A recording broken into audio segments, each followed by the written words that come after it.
In 3 years, 132 and 141. But a bad start this year, a lot of expectations. Really not very good pitching, huh, JMO? You're the analyst here. That's what I say. I mean, their pitching was supposed to be one of their things they could hold their hat on. It just hasn't been as good as it was anticipated to be. I've got a feeling Joe Girardi won't be the last manager to get fired this year. But Girardi out in Philly, and so the baseball season is officially underway. So last night, Golden State seems to be in control. They finish a remarkable third quarter where they have a 12-point lead after they outscore the Boston Celtics 38-24 in the third. At one point, they are scoring on so many second chance points. They're killing them on the offensive boards that the points from those offensive rebounds, second chance points, was 21-7, a 14-point differential. And then all of a sudden, two things occurred. Golden State was not getting those offensive rebounds anymore. In fact, the rebound total ended up 39-39, a tie. And I have no idea what happened. I have no idea what happened with that whole team. But they came out in the fourth quarter, and they hit their first 7 threes. It's the best quarter differential-wise of anybody in an NBA Finals in history. They outscore in San Francisco Golden State 40-16 and win the basketball game to go up 1-0. After the end of the third quarter, there was no one in the Chase Center. There was no one watching on television. Maybe a few diehards that live in Boston, Massachusetts, that thought the Celtics were going to win the game. I kept thinking, one game. It doesn't really make that much of a difference. Wow. What a difference this one game makes. Because I must correct myself from yesterday. I thought it was a 2-3-2 series. That's the way they'd been going. But they've made the change. They're like every other series now. So they go 2-2, 1-1-1, which I think actually helps make it an easier thing if you steal home court advantage. Although, you know what? You steal one there, and then you got 3 games at home. You can win in 5. But 2-2-1-1-1, I think, is the best system anyway. And here you go.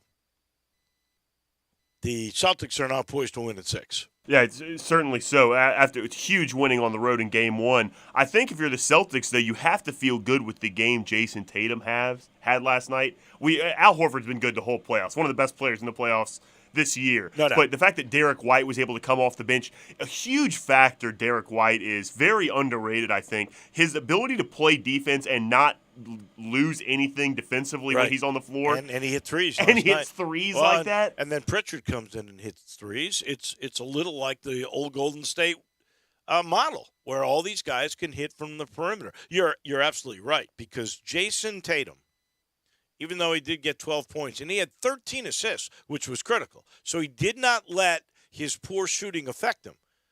So I think that is a maturity thing that we're seeing now with Jason Tatum. But you win the game going away, and your best player, and the argument could be made because he's the first-team All-NBA guy on the floor, he's the best guy out there. He was 3 of 17, and you still score 40 in the fourth quarter and win the game. It makes him so tough that, think about all the Western Conference series we've watched to this point. It's always exploiting one weakness, right? We're going to leave that. When you play the Warriors, it's a lot of teams back off of Draymond. If you are going to go all out and we're going to make sure Jason Tatum does not get any points tonight. The fact that the Celtics, what drop-off do you have? Al Horford can score at all 3 levels of the court. Marcus Smart might be your next worst player. I trust him making a 3 every once in a while. He drove to the basket and made a lot of floaters. There's no guy that you could be like, okay, we'll let him go tonight so we could stop Tatum. it makes it even more difficult to play defense going forward in the series. I was so impressed by the game last night. And in the third quarter as well, when the Warriors are going on this run, it seems like the Celtics just hit a big three to keep it within 12 or keep it within 9. And that was a big factor in allowing them to be able to come back too. The biggest lead anybody ever had in this thing. Both teams ended up by 15 at certain points. For the most part, though, the Celtics were just trying to hang on. First half, they ended up leading by 2 at the half, but they'd gone down by 11 in the first half. But they never let it get to 20 or 22 or anything where you go, it's out of reach. Or mentally, the Celtics felt like they were out of it. But you didn't see a 40-16 fourth quarter coming, did you? You didn't expect them to hit 7 straight threes to start that 12-minute period, did you? Not at all. And one of them was like Derek White passed up a kind of open shot to take a dribble and then take a contested one. They were hitting tough shots to go on that run too. Unbelievably tough shots to go on that run in the fourth quarter. Now, do you think they didn't go enough to Curry? And I'm going to give you the example here. So the guy ends up with 34. He had 21 in the first quarter, so he only gets 13 the rest of the way. In the second quarter, you know how many shots he took? It was 5 or 4, something 2. like that. Only like 2. He was 0 for 2 in the fourth quarter. In the second quarter, they just didn't even try to get him the ball. That part I really did not understand. And nobody was terrible. Like nobody shot stinky. But if you've got a guy who's got 21 in the first quarter, I mean, that should be a 40-point game in my estimation. 3 quarters to go. You only take 2 shots in the second quarter. Now, I know he rested a bunch of that quarter. He always does. But I don't quite understand that at all. I don't understand this thing about Al Horford either. How do you realize Al Horford, this is 15th year in the league? Oh, it's unbelievable. I was in the 6th grade watching him win a national championship at Florida. Not that that's aging myself, man. I think he has the distinction until this year, so 14 years, of the most playoff games by a player who didn't make a finals.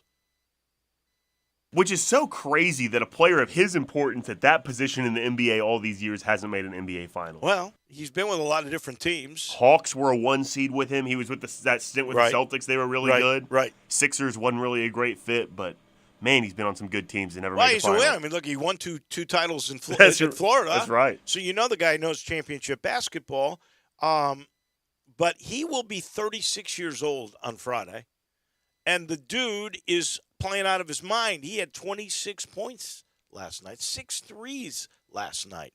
A guy who we really think more of as an interior guy, don't you? He's hitting 6 threes. Now, Tatum was terrible, but can Horford play at this level for 3 more games to win? I think yes. I am going to make a bold prediction right now and say if the Celtics win the finals, he'll be the finals MVP. He already has one game under his belt. He's got one that gives you a lot there. But the Celtics as a whole, I mean, you realize what they shot? Oh, it was over 50%. 51% from three-point range. From three-point range, 51%. They made 21 threes. Now, Golden State wasn't chopped liver. They made 19 at 42%. So both teams played really good team offense. To show you how good the Celtics were offensively as a team, they made 43 field goals yesterday. I always look at this because I think it's the true testament of team play. On those 43, 33 were assisted. So basically more than 75% of your buckets made came from teamwork. That is astounding. And you know what? The Celtics don't care about playing on the road. So now they have played 10 games away from the TD Garden. Do you know how many they have won of those 10 games away from home? Half. 5? Not close. More than that. Yes, sir. 7. One more. 8, really? They are 8-2 on the road in the NBA playoffs. 8-2 now on the road. So if they lose a home game, it doesn't matter because they can come back and win on the road. We've seen that now in 3 different cities. That's incredible. That's an incredible stat. I mean, maybe it speaks to because they played 2 Game 7s at this point, so maybe they're not taking care of business at home necessarily. Well, But they're still, not. still to win 80 or 10 on the road is incredible. It's a testament to when they focus and they play together, they're going to win games. They're not always going to shoot 50%, but they do assist a lot. And, they had the best offensive efficiency of the regular season in the NBA. People don't know that. Like you said, the unselfishness too. One issue the Warriors are going to have is Jordan Poole because he was just a revolving door of people driving past him last night. Yeah. As good as he is on offense, Yeah. and the He wasn't so good on offense last night. not even. He had poor numbers. Yeah. I think he was 2 of 9 or something like two, that. 2 of 7. Yeah, he only had 9 points. Yeah. But like you said, the Celtics are so unselfish. Once they get that first driven pass, and now they're just scrambling to guard guys. The Celtics have no ego when passing around for the ball, which is incredible. They have players as good as Jaylen Brown and Jason Tatum who don't have an ego willing to share the ball for guys like Al Horford take open shots or Derek White. Right. It's so tough to beat. But isn't that model the same as Golden State? It's exactly the same way they move the ball. To me, I still say this. I think I picked the Celtics to win, right? I said in 6, and I like that pick now for sure. But I don't know if there is a better team to watch on offense than Golden State. The way they pass the ball. They'll make 18 passes on a possession. And sooner or later, there's a guy that's got an open shot as good as Boston plays. To me, it's a thing of beauty. And Boston is just like that. 33 assists on 43 buckets made. That's impressive, man. That's passing. It really is. And like you said, it's very similar offenses. The Warriors will sometimes pass up shots that you're watching on TV saying, oh, man, why didn't you take that one? That was an open one. And then 2 passes later, they get one that's 10 times more wide open than that one. It's really a marvel to watch. And I had never seen anything like it before them. It's good to see we have 2 teams in the finals that kind of play like that on offense. It's fun. It's just going to make this, I think, a really entertaining series the whole way. There's no question to me it's going to go at least 6 games. I think there's no doubt Golden State comes back and wins game 2. If that doesn't happen, I'll be shocked. What can you imagine a series that starts 2-0 for the road team on the road, and they go back to Boston and Golden State takes 2 at home? I mean, if game 1 is any indication, like you said, this is going to be an incredible series to watch. So we will talk with Andy Schiffman about all of this.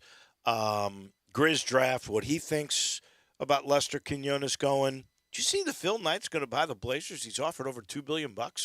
He and a partner. The Blazers have come out and said on Twitter, though, that we're not for sale. But I feel like Phil Knight can put a little pressure on you to dare you not to sell your team with the kind of money he's throwing around. Yeah. Make me an offer I can't refuse. Exactly. Yeah, it's pretty impressive stuff there. Speaking of offers, I got to bring this up because I'm happy for the guy. I must admit to you that when Arkansas hired Sam Pittman, I thought of all the hires that year, and there were a bunch that season, that was the worst. And I thought Arkansas's march of mediocrity was going to continue. And he has been terrific. If anybody deserves the contract extension that Sam Pittman got, it's him. Because he has really changed things. I love his style, his folksiness. Now, I don't cover him closely, so I have no idea what he's really like up close and personal. But the image that he portrays nationally and within the state is outstanding. And this is what happens when you're a success in a Power 5 league like the SEC. You get an average on a 5-year contract extension of $6 million per year. And what is neat with his is that every year within those 5 years that he wins 7 or more games, and that includes the bowl game.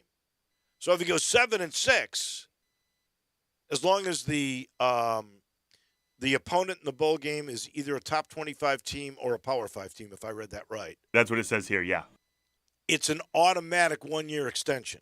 So any time within this 5 years that he wins 7 or more games, boom, he gets another year with, by the way, each year he gets $100,000 more to the contract. And that's for living in Fayetteville, Arkansas, which is a beautiful place and not exactly New York City when it comes to expenses. Is that common? Is that normal? I don't think I've ever seen I I, terms like I that don't or know. seen them laid out. We'd have to ask Jimmy Sexton that question. Agent extraordinaire. I think it is pretty. You know what? We can ask our agent extraordinaire. I know he's basketball mostly, but he may know that. We'll ask Andy Schiffman when we chat with him. I've got this one question, and I know I am a golf picking genius because who's leading the memorial at this very moment? It would be your man Davis Riley. Davis Riley. Wow. Although he did bogey since we last Oh, watched no. birdie. But he's still leading. He's still tied for the lead. He just missed a birdie that would have put him on top solo. But when we were watching Bryson DeChambeau, maybe we should call him Bryson DeShambles, because he's in shambles. He was 10 over par. 10 over. I mean, what? Is he hurt? Remember, he did have wrist surgery. I'm trying to give him the benefit of the doubt. But this guy was on the verge of becoming a superstar. He won the U.S. Open. He had a 4 or 5 month run where he just basically overpowered golf courses. And part of the reason or the attraction to watch him was because he built himself up to be this giant of a man that was Paul Bunyan. Like, he was stronger than everybody else, and he could out-hit any golf course. And he won the U.S. Open. Did he win it? He must have won another tournament in there. Maybe. A Players, maybe, if I'm not mistaken, but that could be wrong. I'll look it up. Yeah. It's not like he went on a Tiger-like roll, or for that matter, a Scotty Scheffler kind of roll, or a Sam Burns kind of roll, but he did get a lot of attention, and he did win a U.S. Open and a couple of tournaments. But he has absolutely fallen apart. 10 over in this tournament early in the second round. It seems to me that's just what happens when you chase distance like that. Like, you do achieve your goal of hitting it, 400 yards or whatever. Right. But the negative effects of that are huge, and it shows in his statistics. I think, like, you're a lot nicer to him than I am. I think he has been hurt. It's an important distinction to make, but I don't think that. Well, he had wrist surgery. That tells you he was injured. Right, exactly. But his strokes gained in every category, off the tee, approach to the green, around the green, tee to green, all of them negative, which is atrocious. He doesn't even rank in their PGA Tour rankings. He's been so bad. Right. Tee to green is negative 1.707, which, is just atrocious. I mean, it's awful. Which should never happen when you got a wedge in your hand every time. If you're hitting it 400 yards Right. and you're hitting a wedge to the green, Right. it's atrocious. But you know what? That wedge is always in the rough. That's right. He's got to hit out of the rough. And it's the size of an 8-iron, don't forget, because all his irons are the same length.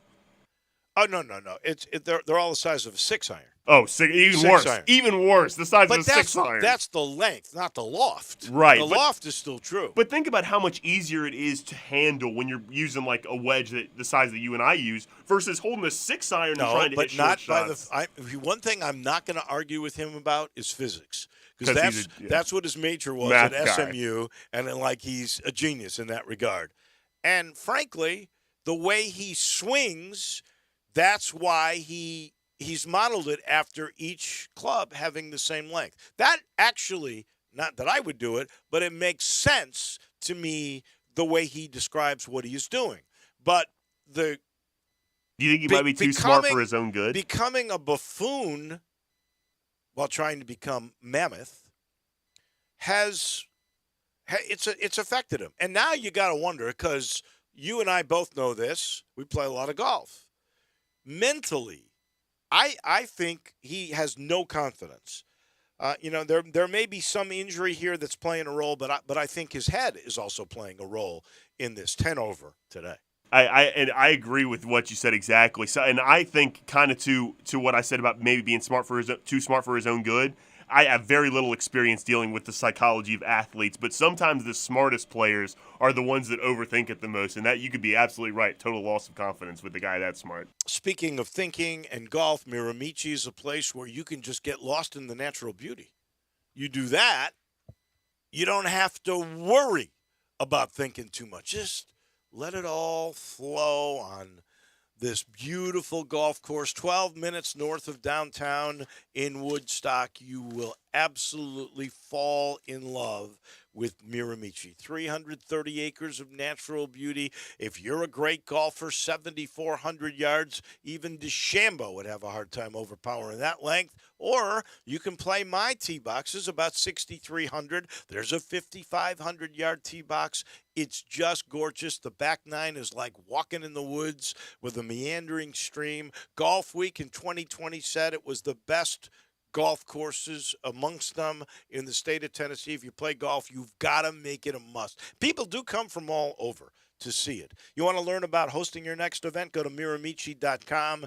The prices are reasonable on the weekends. It's around $50, and that includes your cart, all the range balls you want to hit, and a practice facility that no one else in public golf has. Miramichi, a fantastic place to go and play. This portion of the show is also brought to you. It's our good friends at Homer Skelton Hyundai. There yesterday, they're getting more cars in. Oh, they got some Genesis G70s in. I think they're really trying to build an electric G70.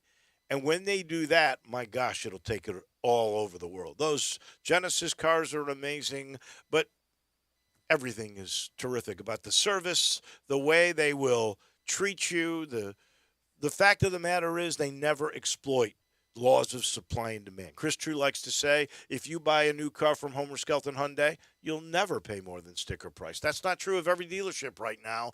We are getting more cars in. It's going to take over a year to catch up. So if you want a fair deal still on a brand new car, you got to go to our friends at Homer, right at the corner of Craft Road, first exit in Mississippi, and Highway 78. We're sitting in the Family Leisure Studios.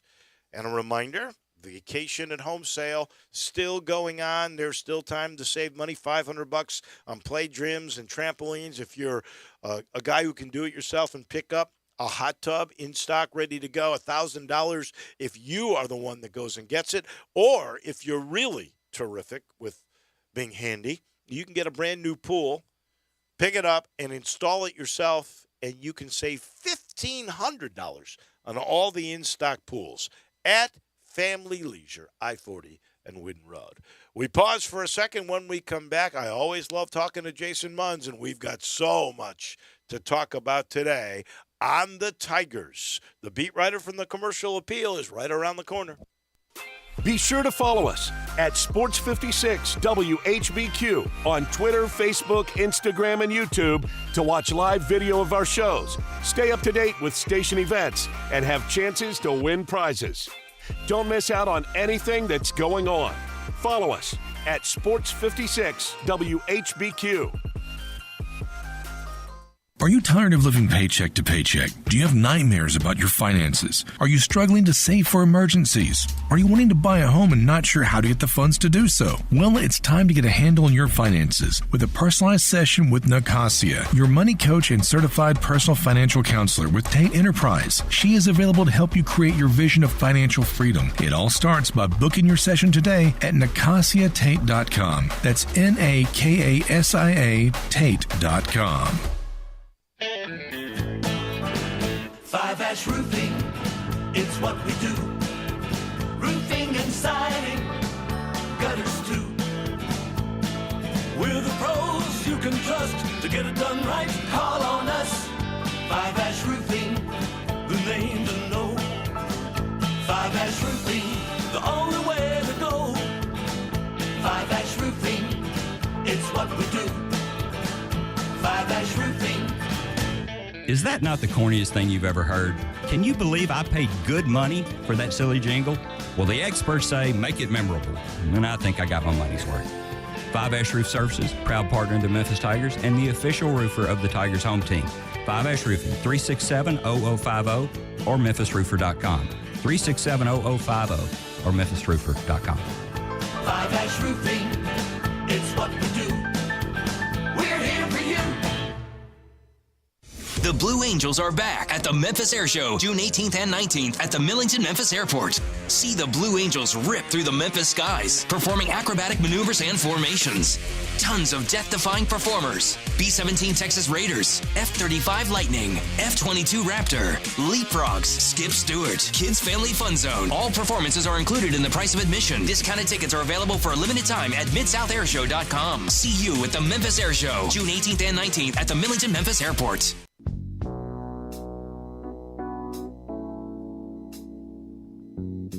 Now, back to Wolo and Friends on Sports 56 and 98.5 FM, presented by Homer Skelton Hyundai. Here once again is the voice of the Tigers, Dave Woloshin. We will talk with our good friend Jason Munz, the beat writer for Tiger basketball from the Commercial Appeal. Lots of news there. He's brought to you in part by Poppy's Pills. What the doctor ordered, the Pilsner from Grind City Brewery. Right here in Memphis, this is a Pilsner that is light, it's crisp, it's totally refreshing, perfect for a day like today when you get off a golf course, or maybe you've worked around your pool, or maybe you cut your lawn and you look and you are tired and you need something to get that big thirst out of the way. It's Poppy's Pills, I promise you. Made in Memphis, ultra crushable. And you can get it in 6-packs for 15 packs. You can ask your favorite retailer about it. It's all over town. Support local. Support the best brewery. Go think about Poppy's Pills. I love Tiger Tail there too. I got to throw that in. But Poppy's Pills, refreshing this time of year. The Pilsner that everybody loves. It's what the doctor ordered. Poppy's Pills. Jason Munz is, by the way, a guy in demand. We're just lucky to get him. He was on assignment by Gannett last week, covering baseball, college baseball down in Hattiesburg, his own old stomping grounds. But we're here, Jason, to talk Tiger hoops. We're here to talk about the departure of Lester Quinones. DeAndre Williams stayed. That was good news. Were you surprised? And I know you were talking to his dad a bunch. Were you surprised that Lester ultimately left? I think based on where I was and where I think Lester was, even just a couple of weeks ago, then yeah, I would say I was surprised. I mean, he came out, so he goes into the draft, he puts his name in the draft, and wasn't invited to either of the combines, and that's usually a pretty telling sign, right? But then and then on top of that, he comes out on Instagram. I forget exactly what the date was, but he comes out and posts on social media that if I pull my name out of the draft, I'm not going to be transferring. I'm definitely staying in Memphis if I pull my name out of the draft. Right. And that's usually a decent indicator that of at least where the thought process is. You wouldn't, if you were intent on staying in the draft, you wouldn't even say that. You wouldn't even make that kind of announcement. But I think over the last week or two, he started having some really good workouts, and people in his life, I think, began to, give him some pretty good confidence that if he were to stay in the draft, that he could, make a move here with regard to his future. And I think ultimately what it boils down to, in my opinion, is I think he became convinced that if he did keep if he came back to school, he wasn't going to increase his stock so much. Not to say that he wouldn't increase it a little bit, but it wasn't going to be enough to warrant coming back and spending another season in playing another season of college basketball. So I think that's what ultimately led to this decision. And so I would say I would have been surprised if this had happened 2 weeks ago, but as time went on, he started working out for more and more teams, and the positive reviews were coming out. It made it pretty apparent that that he was going to move on. Do you think he gets drafted late in the second round? Do you think ultimately he's a two-way guy with the G League and maybe some NBA action? Or do you think he's a guy destined for Europe? I think it's a long shot that he gets drafted. Not saying it won't happen. I think a lot of things have to happen, though, in order for that to come to fruition.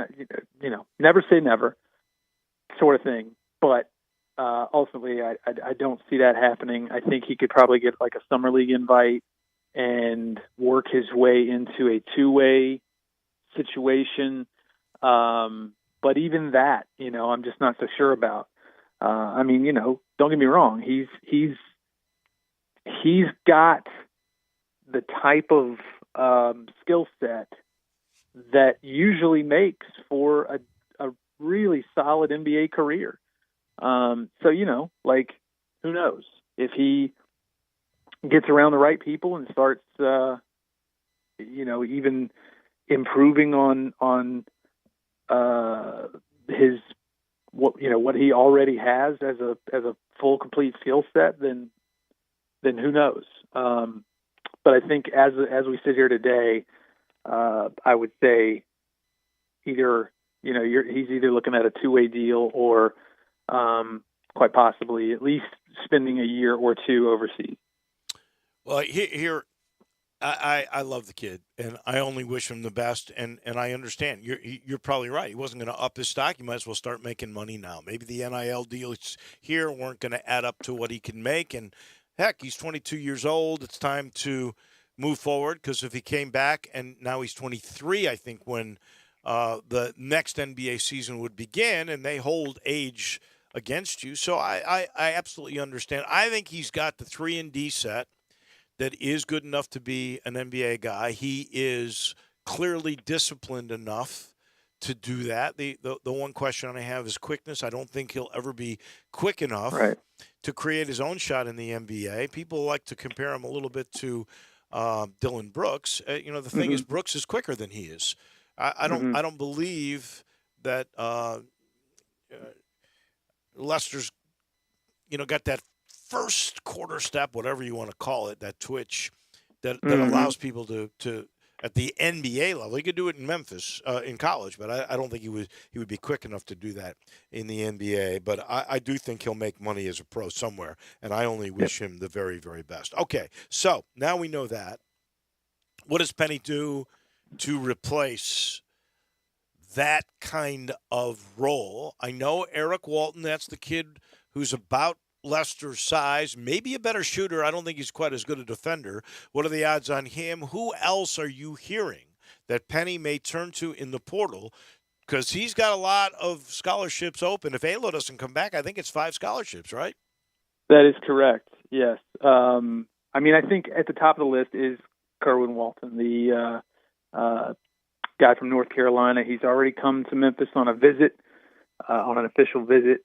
I want to say I saw there's Andrew Slater, who's pretty well connected.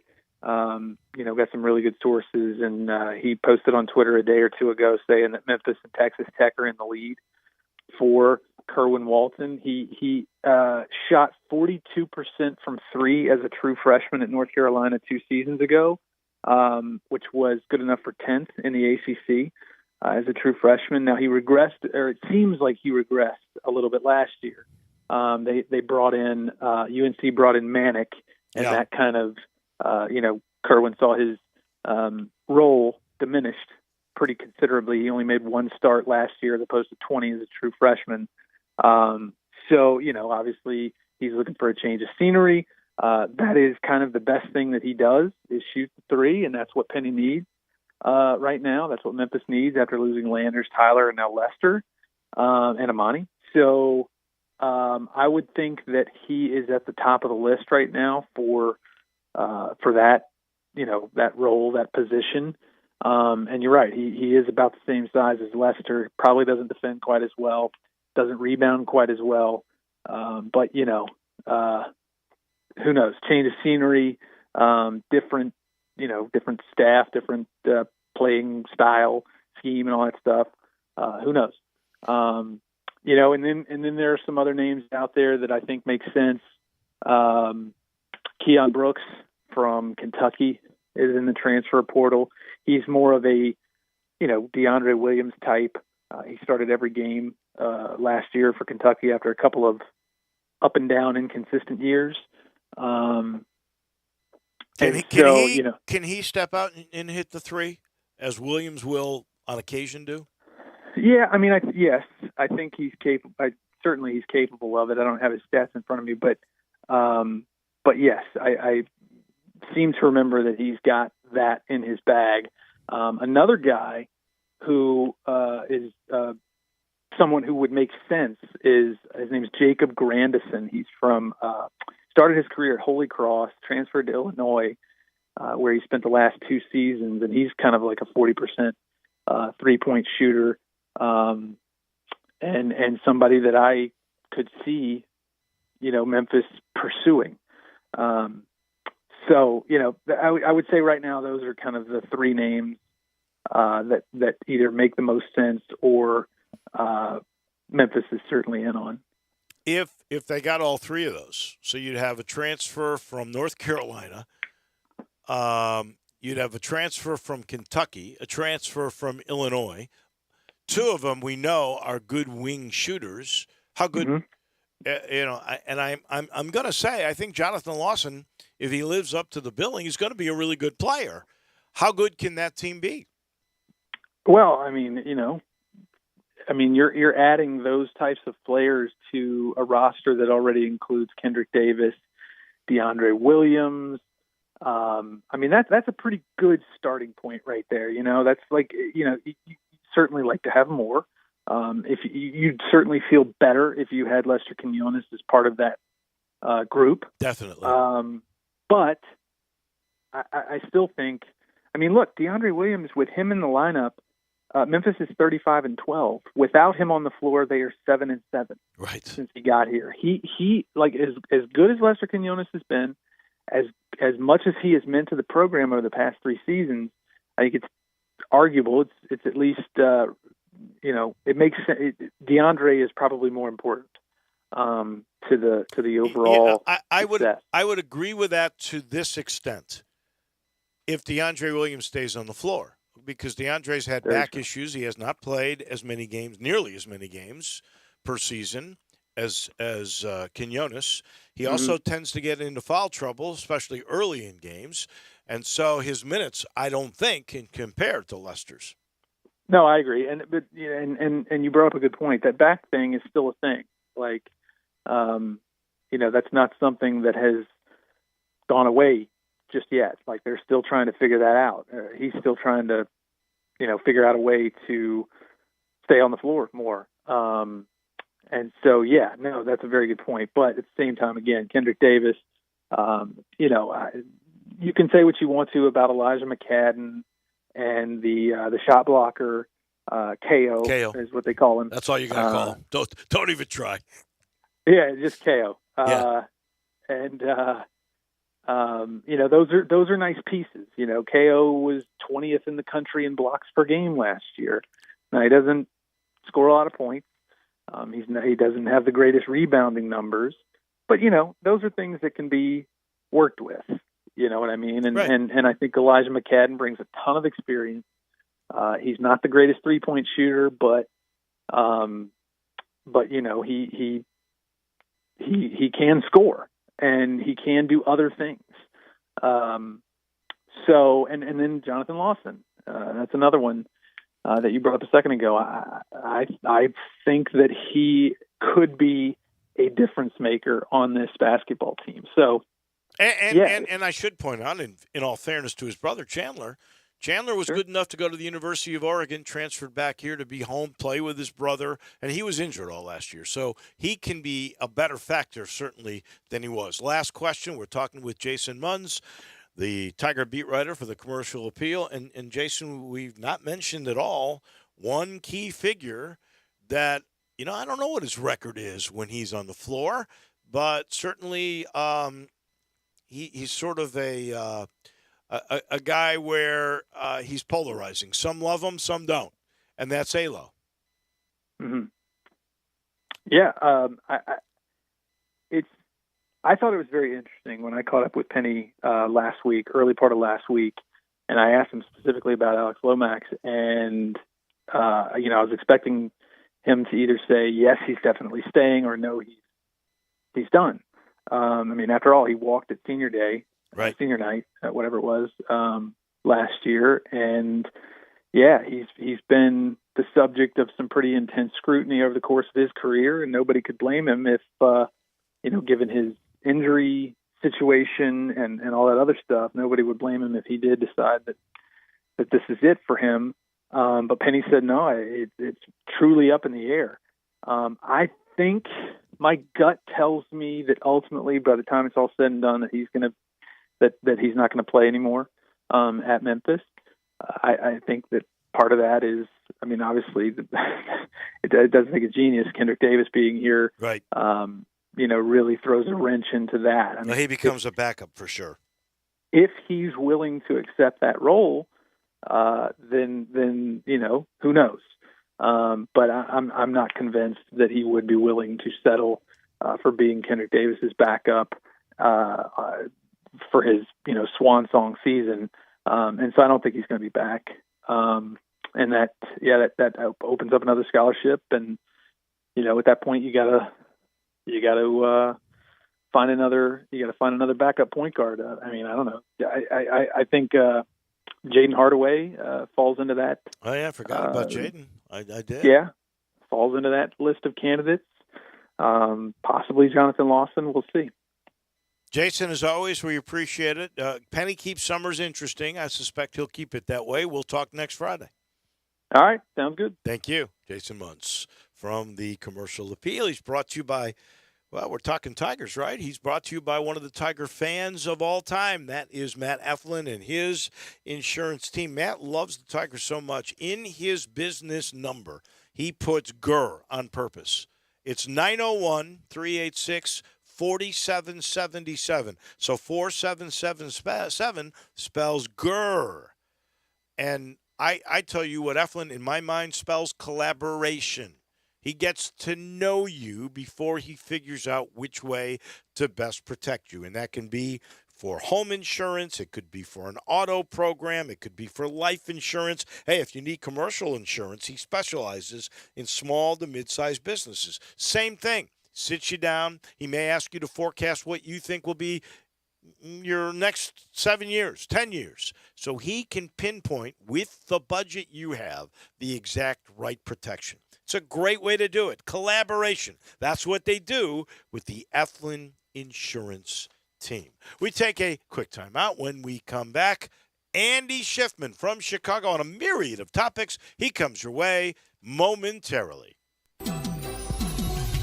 Get your afternoon started with Peter Edmiston and Anthony Sang and Sports 56 Grind Time. Weekdays from 1 to 3 on Sports 56 and 98.5 FM.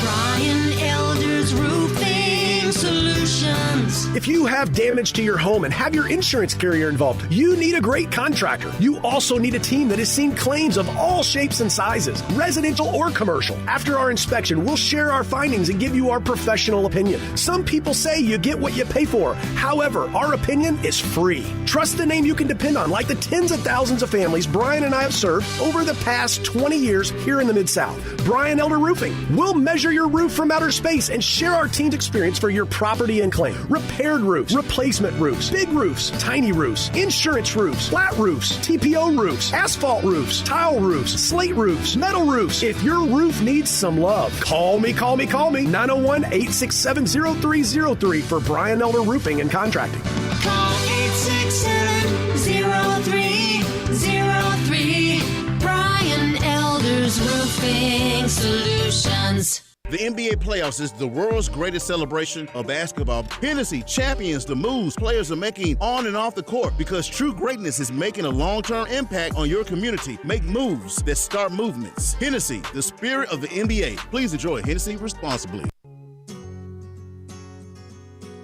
Now back to Wolo and Friends on Sports 56 and 98.5 FM, presented by Homer Skelton Hyundai. Here once again is the voice of the Tigers, Dave Woloshyn. We head to Chicago. Our agent from Priority Sports, that would be Andy Schiffman in a second. But I have a question for you. How old's your water heater? Most water heaters in the Mid-South are located in the attic. The worst day would be when you have to replace a water heater one day too late. You see that dripping and that leak. Oh, terrible. It's time for a tankless from Conway. Never runs out of hot water, and these energy-saving models only heat the water you use, so you save money on your gas bill every month. And right now, you can get the tankless for as low as $79 a month, or they'll give you $250 for the old useless tank water heater. Call Conway. They're your Mid-South premier tankless water heater pros, 384-30. 511. Andy Schiffman, we talk to him about the NBA all the time, but I've got this quick question for you. I know you're basketball. Sure.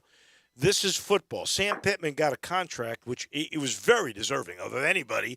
What he's done at Arkansas has been amazing. So this contract is a 5-year extension, $6 million a year. But I've never seen this before. I was wondering if you ever have, if this is unique. For every year that he wins 7 or more games, including a bowl game, he gets a 1-year extension to that contract and a $100,000 raise. Have you ever seen that before? Is that something new? Well, it's definitely a creative method. I have never seen anything along those lines. I've definitely seen, obviously, financial incentives for winning, but in terms of tacking on another year, every year they win 7 more, that one's new. I mean, the only contract that I could even think of that would be akin to would be similar, not quite the same, though, to Bill Self's quote-unquote lifetime contract with Kansas. Yep. But, yeah, this is a new one. It's very interesting, but congrats to him for sure. Before we get into the NBA Finals, I have to ask you a little bit about the news. Lester Quinones deciding to stay in the draft. And also we saw Josh Minot, who was hired an agent right away. He was always going to go in the draft. Where do you think Lester and Minot end up? I think Lester will go undrafted. I think he would be a good candidate for a team to call on draft night as soon as the draft ends to offer an Exhibit 10 to, where there's a carrot of $50,000 to come to training camp. And then you've got a guy like Lester in your G League system. Maybe he will have a chance to go into training camp with a team to compete for a team's open two-way contract. Right. I think best case, but very unlikely for Lester, is he gets a two-way, but there are so many players available in that bucket when you really talk about, when you start getting into the 40s, Dave, teams are much more hesitant to use a draft pick in the 40 to 60 range. This year, 40 to 58, since there's 2 less draft picks, because of some of the regulations and penalties from last summer in free agency. And so there is going to be a scarcity of available roster spots, and the supply absolutely outweighs the demand. So I think Lester, I think it was a bad decision to go ahead and leave outright, and I think he's going to regret it when he's spending the majority, if not all, next year in the G League. And with Josh... Whoa. Before you go to Josh, if he didn't make a two-way position instead of the G League, what are the options for him to go? And you're an expert on European basketball. Yeah. Could he go to Europe, and what kind of money could he make in Europe? Well, look, it's very difficult for a first-year player with no European experience to make a big splash and get a big 6-figure contract in Europe right away, especially if you don't have a European passport, which adds value in certain places like Spain or France. So best case for him, Dave, to go that route, he would have to get on with a great NBA team for a summer league opportunity and be able to play well in summer league in front of all these European scouts and teams that go to Vegas in July to put together their team and recruit young players. I think if he had a job in Europe as a rookie, somewhere in the $80,000 to $150,000 range in a stable league, that's a great starting point. But I think he got bad advice from whoever represents him or whoever he's listening to. I don't know who it is. And you think about in today's college landscape, the money he probably could have made through NIL will outweigh what he's going to make his first year as a professional basketball player. I hate hearing that. All right, what about Josh? Well, Josh is near and dear to my heart because I recruited Josh, and my whole message to Josh was, look, you got to keep your options open. Unless you know you're a surefire first-round pick or someone that's going to be picked in the 30s where you're going to get a guaranteed contract, you have all the upside in the world. The reality is, you look at his numbers, what he did at Memphis, really didn't get a chance to show he could play on the perimeter. I don't necessarily think that's Josh's fault. But again, like, I don't know what his camp has, and I don't know I know who his agent is. I don't know what they are telling him or the feedback he's been getting. I know consensus what the league thinks of Josh prior to the combine. I think he had one pretty good day at the combine. I don't necessarily know if he stood out in terms of being a guy that teams can look at and say, hey, he can knock down threes with ease. Obviously, he has a lot of physical attributes that teams like. I think it's a mistake to go all in unless, look, maybe they have some sort of promise or a guarantee because he is intriguing to teams, and you can look at and say what this kid could become 2 years from now in our system. So with that being said, if he does not have that, I think Josh will be drafted somewhere in that 40 to 58 range. Wow. And probably have to start out on a two-way. Not definitively, but I don't see him as a first-round pick. I don't see him picked in the 30s unless a team already has made some sort of promise to Josh. All right, let me steer this a little bit toward the Grizz now. A lot of buzz about Chandler Kennedy being a fit. Maybe he could take the role, although rookies you don't really trust, that Tyus Jones has, backing up Ja. Where do you think Kennedy Chandler ends up? Well, first, at that point, I know the Grizzlies are going to do everything they can to retain Tyus. I think that's pretty obvious and evident, and I think given the scarcity of roster spots the Grizzlies will have and the money they're going to have to play with, I think they're going to try their best to keep Tyus in-house. If they don't, I'm not sure if they look to add another undersized point guard. I don't know if Kennedy steps in right away on a playoff-level team as a backup. I think he's absolutely a backup on many other teams. So I don't quite know if Kennedy is a target for the Grizzlies at 22 or 29. I think he goes I think he's a first rounder. I think he goes in the 20 to 30 range. I think that this draft is pretty weak in terms of point guards, which, look, I'm not saying Kennedy doesn't deserve to be a first round pick, but it just makes it more favorable for him because there's really not a lot of high level point guards. The only thing he's got going against him obviously is his size and maybe some inconsistent shooting, but he's super athletic. He's very smart. He makes great decisions. I think he's going to keep getting better. So I think he's going to be picked in the 20s, to who I'm not sure. And I think he's going to just continue to have to grow and develop and to turn into a really, really solid rotational backup point guard in the NBA. I'm not sure if he'll ever be a starter with his size, but I think there's a spot in the NBA for him as a first rounder. Who are the two guys that you think would be most likely at 22 and 29? It's hard to say, but I'm biased. One of our guys, I'm not sure if he'll be there, but Patrick Baldwin. He's very intriguing to many teams. He was injured for the majority of this year, coming out of UW Milwaukee. But he has all the size in the world you would want. He can handle the ball. He can shoot the ball. He's ready to step right in and be physical and rebound. And if a team gets him in their system, especially a team like the Grizzlies, who necessarily do not need a home run at 22 or 29 because you can invest in the development of young players as they've done a great job of, I wouldn't be surprised if they take a hard look at Patrick if he is still available at 22 or 29.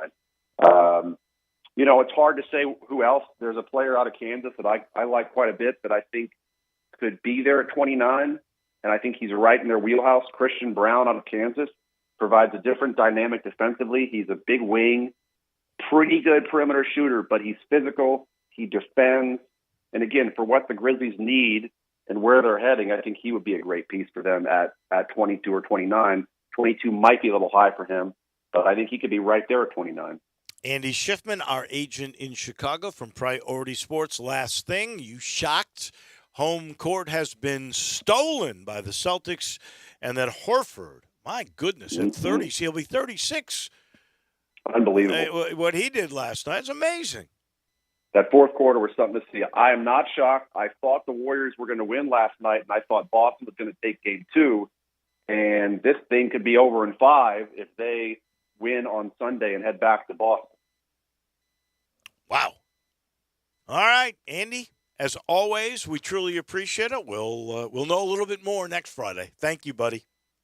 Thanks, Dave. That's Andy Schiffman, our agent in Chicago. He's brought to you by the Spirit Shop. Okay, weekend's just about here. There's no better place to stock up than right there at Poplar and St. Nick, 4848 Poplar Avenue, to be exact. This is the place where you'll meet hometown guys. I mean, they've been family-owned since 1969. It's Eddie Conner and his family. You walk in the door, they'll educate you. They'll tell you what's new and what's valuable. They'll tell you what's the up-and-comer. That could be for bourbons. It could be for vodkas or tequilas. They've got every local beer. They've even got the old Dominic Spirits. They all believe in Memphis. All you got to do is get there, right down from Clark Tower, right there in the heart of downtown. See, Eddie, if you got any questions, you got some valuable wine, and he keeps that same sticker price on the wine that when he first bought it. It could be a 2003. He's so fair and so honest. You'll love it. Stock up for the weekend at the Spirit Shop. That'll do it for us. We'll be back on Monday. Have a great weekend, everybody. I know the sweetest thing in Memphis, and I